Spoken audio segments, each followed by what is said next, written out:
back to my channel. My name is Gina and this is my new kitchen. I'm so excited to not be in my tiny Brooklyn apartment anymore and to be in a glorified actual kitchen. I love all this counter space. It is great. I'm going to give a little kitchen tour at the end of the video, so stick around for that. But for now, we're going to go right into making carrot cake pancakes from Kristin Cavallari's cookbook, True Comfort.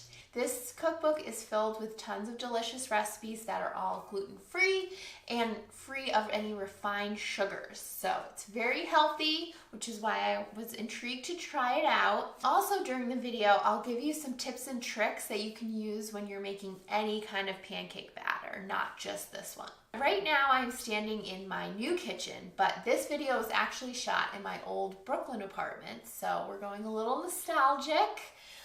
For those of you who've been following me for a while, that is where I made 99% of my videos thus far. So without further ado, let's make some pancakes. The first thing I started with is the carrots. This recipe calls for 2 large or 3 medium carrots, so I just used what I had left in my fridge, about 5 small carrots. I first peeled them to remove the outer skin and then cut off the ends to grate them. My grater has 2 sides, small and large, so I decided to use the small side in order for the carrot pieces to be more easily incorporated into the batter and be more easily disguised. Once I had what I thought was a good amount, I made sure to shape it into a heart, which is a critical step, obviously.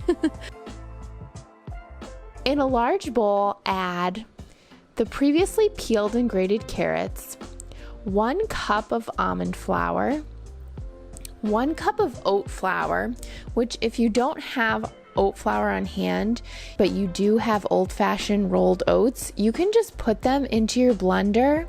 Here I'm just using the smoothie bottle attachment that came with my blender to blend them up into oat flour. So now we're going to go back to our bowl and add 1 cup of nut milk. You can either use cashew milk or almond milk. I used almond milk and I'd made it previously and it was flavored with maple syrup, so that means I actually skipped adding a tablespoon of maple syrup. But if you're using an unflavored nut milk or you want to add more maple syrup, you want to add into the bowl 1 tablespoon of maple syrup right now as well.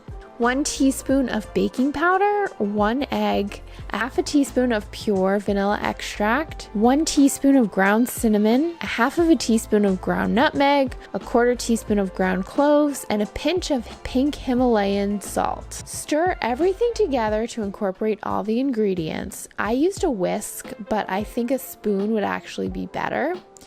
As I mixed this together, I noticed that the batter seemed very thick and not the thin batter that traditional pancakes have, so I decided to add a bit more almond milk. This is a trick if you notice your batter is not the proper consistency. Just add more milk if it's too thick or more flour if it's too thin. Now turn your heat on to medium. Here I did medium low because from experience with my stove, I find the best temperature is actually medium low, but use your discretion with your stove. To prevent the pancakes from sticking, you'll need either oil or butter. In this case, the recipe calls for coconut oil, so that's what I used. Initially, I didn't use enough, as you see, since I normally don't use coconut oil too much. I was still getting used to the amount that I needed, but definitely add more than this if you're using coconut oil. To scoop the pancakes, I'm using a 1/4 cup measure so that I know the pancakes will be about the same size. Now, what I would like to say is that I put the batter into the skillet, spread it around since it didn't seem to spread on its own, waited till I saw bubbles forming on the top of the batter that, when popped, did not fill back in with batter, then flipped the pancake and it perfectly came up with no issues. But the truth is, the first batch I did was not so picture perfect. And I think this is a general rule for pancakes, that the first batch is always kind of the sacrificial lamb, if you will. It will show you what you need. Either you need more oil or maybe a higher temperature, or in some cases a lower temperature. You want a temperature that will make it so that the inside is cooking and the outside is not burning at the same time. You want both to be cooking simultaneously. So don't be discouraged if your first batch is not perfect. It happens to the best of us. Also, some tips on making sure the pan is actually hot enough is to spritz it with water. And if the water sizzles, then you know the pan is going to be hot enough to cook the pancakes. Once you figure out your pan and what heat you need, you're going to just continue cooking all of the batter for 2 to 3 minutes per side, for those of you who like a time estimate, until all the batter has been turned into pancakes. Then you'll just serve it with maple syrup, and if you want coconut cream is what the recipe suggested, or if you're not being as health conscious and don't do dairy free, some nice whipped cream would be delish. This pancake recipe was very delicious. I topped it with butter and syrup, and so good.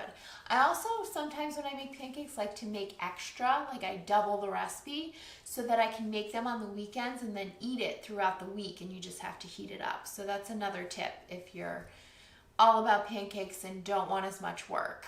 Seen in some of the footage though, I will say the batter was a little harder to work with than traditional pancake batter. It was definitely thicker, so I had to go in and kind of spread it out a little bit more than normal pancake batter where you just pour it and it spreads out on its own. It didn't affect the taste in any way, so it's just kind of like a personal preference. Now I have a little kitchen tour as promised. The first thing that is one of my favorite things is this island. This allows me to prep everything, to have enough room if I need to cool something.